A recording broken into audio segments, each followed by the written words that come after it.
Madame la maire, mes chers collègues, le contexte a beau avoir changé, la recette de l'exécutif pour boucler son budget reste la même. Feindre de découvrir chaque année le nécessaire besoin de solidarité dans les finances publiques, augmenter les taxes existantes et en créer une nouvelle, user d'artifices comptables pour combler le trou budgétaire et privilégier les ajustements à la marge aux réformes structurelles. Une méthode désormais éprouvée qui s'accompagne de la même insincérité qui prévaut chaque année à l'élaboration du budget. Insincérité d'abord sur le volet des recettes. Alors, compte tenu d'un certain nombre de contre-vérités qui ont encore été répétées, il est utile de rappeler que non, la DGF pour 2018 ne baissera pas, contrairement aux années précédentes, et que non, la suppression de la taxe d'habitation pour 80% des ménages d'ici à 2020 ne va pas peser sur les finances parisiennes.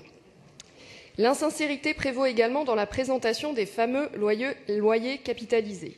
Ces 225 millions d'euros autorisés à être inscrits en dépenses de fonctionnement par le gouvernement Cazeneuve, un jeu comptable qui va à l'encontre des dispositions du Code général des collectivités territoriales, des préconisations de la Chambre régionale des comptes et des principes de base des finances publiques, mais qui surtout obère les capacités d'investissement à terme de la collectivité. Y trouver à redire, non, ce n'est pas priver les Parisiens ou dénoncer telle ou telle politique de la ville. C'est juste rappeler que la sincérité dans l'établissement du budget de la ville doit prévaloir pour ne pas sacrifier les futures marges de manœuvre par un mécanisme de cavalerie budgétaire. Un mot, car cela a été mentionné à plusieurs reprises, sur la politique ayant trait au logement social. Vous allez jusqu'à parler de risque de ghettoisation, à travers la baisse des APL.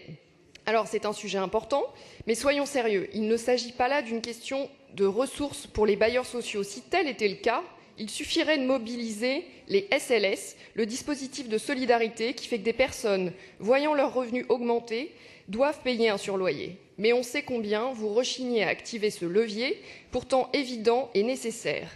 Et si c'était pour une promotion de la mixité sociale, évidemment nous vous suivrions.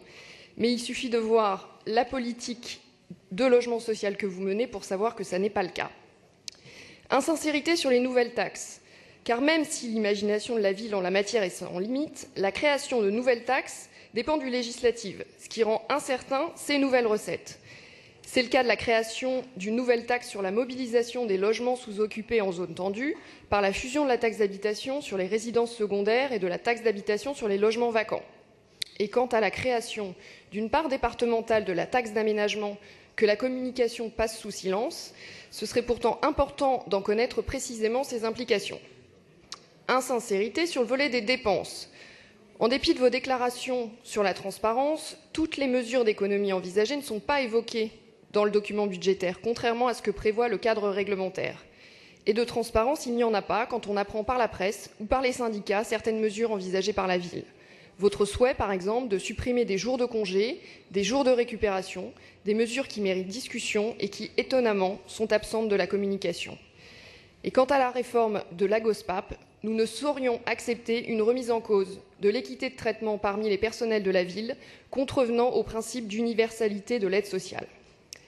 Alors vous avez parlé, Madame la maire, tout à l'heure d'endettement maîtrisé, et je dois dire que les bras m'en tombent, car manifestement nous n'avons pas la même appréhension de la réalité. Une dette d'un montant astronomique de 6 milliards et dont la trajectoire pourrait atteindre 8 milliards d'euros en 2020, soit un doublement depuis le début de la mandature. Et vous vous plaignez des discussions en cours visant à encadrer le ratio de capacité de désendettement, ce qui va pourtant dans le sens d'une gestion sincère des finances publiques. Ce point, finalement, résume bien notre désaccord. Nous considérons qu'une gestion saine est la clé pour ne pas priver des moyens d'action pour la ville. Vous regrettez qu'on puisse demander d'encadrer la dette, pourtant seul moyen pour ne pas obérer les capacités d'agir de la ville. Je vous remercie.